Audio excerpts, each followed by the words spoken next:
ထားတာပေါ့နော်အမညာကတော့ messenger နေလာပြောတယ်စကားပြောရရန်တူတယ်ပေါ့နော်ရှီရှီလေးပြောပြပါဆိုကျွန်တော်ကလည်းနည်းနည်းစကားရှီရှီမပြောတတ်တဲ့ပါတော့တက်နိုင်တဲ့လောက်တော့ဟိုရှီရှီလေးပြောပါမယ်ပေါ့နော်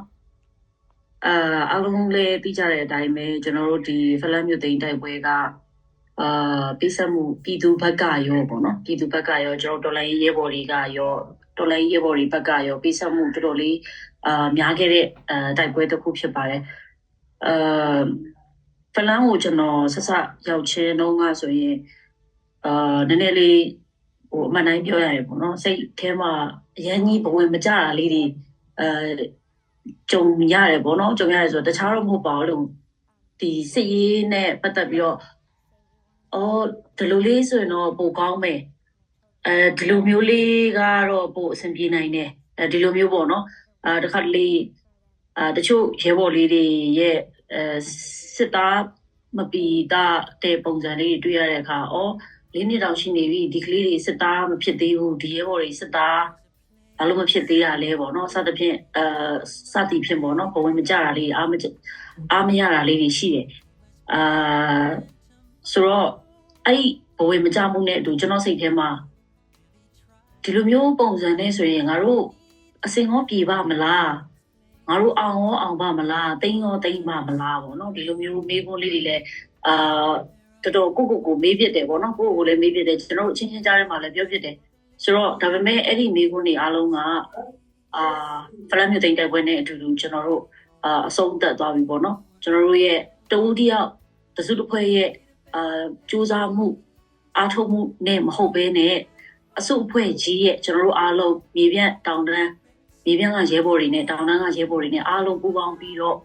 ဒီနေ့ဒီချိန်မှာကျွန်တော်တို့ကကြီးမားတဲ့အောင်မြင်မှုကြီးမားတဲ့ရလဒ်ကိုယူလာနိုင်ခဲ့ကြပြီဒီလိုအောင်မြင်မှုယူတဲ့အခါမှာလဲတော်တော်လေးကိုပေးဆဲရတာများပါတယ်အနီးကနေခဲ့တဲ့သူတယောက်အနေနဲ့ပြောရမယ်ဆိုရင်နောက်ဆုံးပွဲသိမ်းတရက်ထဲမှာတင်လူနာဟာအယောက်60ကျော်ပါတယ်အယောက်60ကျော်ပါတယ်အဲ့ဒီထဲမှာတော်တော်လေးကြီးမားတဲ့ဟာကိုပြောရမယ်ဆိုရင်ခြေထောက်နှစ်ချောင်းလုံးပြတ်သွားတဲ့ရဲဘော်က2ယောက်ပါခြေထောက်တစ်ချောင်းဖြတ်လိုက်ရတဲ့ရဲဘော်က2ယောက်ပြီးရင်နောက်ထပ်ပြင်းထန်ဒဏ်ရာတွေလည်းတော်တော်ကိုများတယ်ပေါ့နော်တော်တော်ကိုများတယ်တောက်လျှောက်မှာကျွန်တော်တို့ဟိုတနေ့ကပြောသလိုပဲလူနာကြီးရတယ်လူနာကြီးဆရာမလူနာဆိုပြေးကြပြီလူနာရှိတဲ့နေရာကိုပြေးကြပြီတခါလူနာကြီးနေတော့ကားတစ်စီးပြီးတစ်စီးထိုးဆိုင်ဘာလဲလူနာလားအရေးကြီးလားဆရာမမဟုတ်ဘူးကြာသွားပြီဟာဒီမှာလူနာကြီးနေတယ်ကြာသွားပြီဆိုဟိုတော်တော်လေးစိတ်ကအဆင်မပြေဘူးပေါ့နော်ရတယ်အဲ့ဒါဆိုဟိုမှာထားလိုက်ဟိုမှာမင်းတို့ဟိုမှာခဏထားလာအောင်ပြင်ငါတို့လုပ်ပေးမယ်ဆိုပြီးတော့ဒီဘက်ကအရေးပေါ်လူနာကိုပြန်ကြည့်တခါကားတစ်စီးထိုးဆိုင်အရေးပေါ်လူနာတွေထပ်ရောက်နောက်ထပ်ကားတစ်စီးထိုးဆိုင်အဲ့လိုပဲအစောလိုပဲ body တွေအဲ့တော့ကျွန်တော်တို့မှဟိုနေ့ကပြောသလိုအရေးပေါ်လူနာကိုကြည့်လိုက် body ကိုကြည့်လိုက်ဒီကြားထဲမှာဘယ်လိုပြောမလဲဟိုကိုရဲဘော်ကြာသွားလို့ဟိုဝမ်းနေနေတဲ့ရဲဘော်လေးတွေပေါ့နော်ရဲဘော်လေးတွေကိုအားပေးလိုက်ဟိုအားပေးဖို့တော့မှကျွန်တော်တို့ကအချိန်မရဘူးဘာလို့လဲဆိုလူနာထက်ရောက်နေတာအဲ့တော့ကျွန်တော်တို့မှအားပေးဖို့ရအောင်အားတင်ထားမငိုနဲ့မင်းတို့ဆက်တိုက်ရအောင်မှသူတို့ပေးဆက်သွားတယ်လို့ဘယ်ခံယူဟိုမင်းတို့နဲ့မတွေ့ရတော့ဘူးလို့မခံအဲ့လိုမျိုးတွေမစင်စားနဲ့သူတို့ပေးဆက်သွားတယ်ဆိုပြီးတော့ပဲသူတို့တော့ခုံယူပါညာဒါတွေကကျွန်တော်ရင်ထဲကပဲပြောရတာအပြေကထွက်မလာဘူးဘာလို့အပြေထွက်လာမလာလဲဆိုအချိန်မရလို့ဟိုမှာရေးပေါ်လူနာတပုံကြီးဒီမှာကျွန်တော်တို့ကကြာဆုံးသွားတဲ့လူတွေအတွက်ကျွန်တော်တို့မှာဝမ်းနေပေးပြီးတော့ဒီလူတွေဘေးနားမှာနေပေးဖို့အချိန်မရဘူးအားပေးဖို့လည်းအချိန်မရအဲ့တော့ကျွန်တော်ဘာလုပ်လဲဆိုရင်ပခုံးလေးပဲပုတ်လိုက်တယ်ကြာသွားရဲဘော်ပခုံးလေး3ချက်ပုတ်လိုက်တယ်ဟိအောင်ခုံယူတယ်မင်းကောင်းသွားတော့သူ့တလောက်ပဲပြောလိုက်တယ်သူ့ဘေးနားကသူ့အတွက်ငိုကြွေးနေကြတဲ့သူတို့တပ်ဖွဲ့ရဲ့ရဲဘော်ကိုပခုံးလေးပုတ်လိုက်တယ်ပခုံးလေး3ချက်ပုတ်လိုက်တယ်အာတင်ထားဒီ3လုံးပဲကျွန်တော်ပြောပြတယ်ပြီးတော့ရဲဘော်လူနာစီတန်းလာတယ်ဆက်လုံးရတယ်ညလုံးပေါက်နေ့လုံးပေါက်ပေါ့နော်မနက်9နာရီကနေစလိုက်တာဟာညတကောင်တော့မပြီးသေးပါဘူးညတကောင်တော့မပြီးသေးဘူးကျွန်တော်ညတကောင်ရောက်တဲ့အထိထမင်းလည်းမစားသေးကျွန်တော်တို့တစ်ဖွဲ့လုံးပေါ့နော်ဆိုတော့ညာကြီးမိုးချုံမှထမင်းစားရတယ်ထမင်းစားနေတော့လည်းပဲအဲ့လိုပဲဆရာမလူနာဆိုပြီးတော့ပြေးကြည့်လိုက်တော့လာရောက်လာပြန်ပြီ9ယောက်6ယောက်6ယောက်ပြတ်တဲ့လူတွေရော ကြီးကြီးကျယ်ကျယ်ဒဏ်ရာရတဲ့လူတွေရောတခါအဲ့ဒီလူတွေကိုကြည့်ပြီးတော့ည1 နာရီ2 နာရီလောက်ထိုးပြီး2 နာရီလောက်ထိုးပြီးည2 နာရီလောက်ထိုးပြီးဆိုအနားယူကြမယ်ဆိုပြီးတော့အဲ့ဟာကိုလဲနေတဲ့အချိန်မှာကျမရေးလူနာဆိုပြီးလာပြန်ပြီပြေးရပြန်ပြီအဲ့လိုမျိုးပေါ့နော်ဆိုတော့ကျွန်တော်တို့အဲ့ပွဲသိမ်းနေရတော့မိုးလင်းထိပါပဲ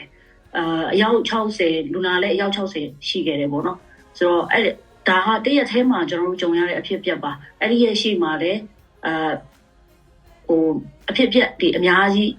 ပေါ့နော်ရှေ့ရ mission ရက်ဒီမှာတဲ့ရှေ့ရက်ဒီမှာလည်းကျွန်တော်တို့အများကြီးကြုံခဲ့ကြတယ်နောက်ဆုံးကျွန်တော်တို့အရန်ကိုဘယ်လိုပြောမလဲအလုံးများလုံးလို့အရေးပေါ်လူနာတွေကိုပဲအာရုံစိုက်ရမယ်လို့တွေးပြီးတော့ကြာပြီးသားရဲဘော်တွေကိုငါတို့စီလာမပို့နဲ့တော့နောက်ကိုတန်းပို့လိုက်တော့ငါတို့ဒီမှာအရေးပေါ်လူနာတွေပဲကြီးတော့မယ်မင်းတို့ကြာပြီးသားရဲဘော်တွေကိုနောက်ကိုပဲပို့လိုက်တော့ကျွန်တော်တို့ဒီလိုတော့ပြောရတယ်အဲ့လိုပြောရတဲ့အခါမှာကျွန်တော်တို့စိတ်ထဲမှာတအားကိုပြင်းပြင်းထန်ထန်ခံစားရပါတယ်ဒါပေမဲ့ဟိုရှင်ကြံနေတဲ့လူတွေအတွက်ကျွန်တော်တို့ကဆက်လုပ်ရမယ်လို့ဆက်လုပ်ရမယ်ဒီလူတွေကပို့ဒီအရေးကြီးတယ်ပေါ့နော်ကျွန်တော်တို့သွားနေတဲ့လူတွေကိုတော့ဂုံယူလေးစားရင်းနဲ့သွားနေပါစီတော့ပေါ့နော်အဲ့ဒီလိုပဲစိတ်ကိုဆုံးဖြတ်ချက်ချပြီးတော့ကြံခဲ့တဲ့လူတွေကိုပဲကျွန်တော်တို့အကောင်းဆုံးစောက်ရှောက်ခဲ့ကြတယ်အကောင်းဆုံးပြုစုခဲ့ကြတယ်ပေါ့နော်ကျွန်တော်တို့လက်ထဲကိုရောက်ပြီးတဲ့နောက်မှာတော့ကြာဆုံးလူနာတော့မရှိဘူးကြာဆုံးပြီးသားလူတွေပဲကျွန်တော်တို့စီကိုရောက်ခဲ့ကြတယ်ပေါ့နော်ပြီးတော့မြို့သိမ်းတိုက်ပွဲပြီးတယ်ကျွန်တော်အောင်ပွဲတွေခံကြတယ်တပုံကြီးရိုက်ကြတယ်ပေါ့နော်တပုံကြီးရိုက်ကြတယ်ကျွန်တော်လည်းဟိုဒီသွားတယ်ပေါ့နော်ဖလန်ကိုလည်းခုမှပထမဆုံးရောက်ဖို့လားဆိုဟိုဒီသွားတယ်ပြီးတော့ပြန်လာတယ်ပြန်လာတော့ body နဲ့နှစ်ခုအထက်ရောက်နေပြန်တယ်ဆိုတော့ကျွန်တော်မေးတယ်ပွဲကပြီးသွားပြီလေပွဲကပြီးသွားပြီဘလို့ဖြစ်ပြီးတော့ body ကရောက်နေရပြန်တာတော့ဆိုတော့လွန်ခဲ့တဲ့2 လလောက်ကကြာသွားတဲ့ရဲဘော်တွေအဲ့ဒီတုန်းကအလောင်းမရတာအခုမှပြန်ရခဲ့တာဆရာမတဲ့ဆိုတော့ပြည်နယ်ကလေးနဲ့ထုတ်ထားတဲ့ body တွေကိုဆိုတော့ကျွန်တော်တို့ထုံးစံတိုင်းပြင်ဖို့စံဖို့ပြည်နယ်ကိုဖွင့်တဲ့အခါမကြုံဘူးတဲ့တွေတော်တော်ဟာနည်းနည်းလေးခြောက်ခြားပွဲမြင်ကွင်းဖြစ်ကောင်းဖြစ်ပါမယ်ဒါပေမဲ့ကျွန်တော်တို့တော့ကတော့တိတ်ကိုဝမ်းနေရတဲ့မြင်ကွင်းပါ body နှစ်ခုလုံးမှာအသားတွေမရှိတော့ပါဘူးလုံးဝ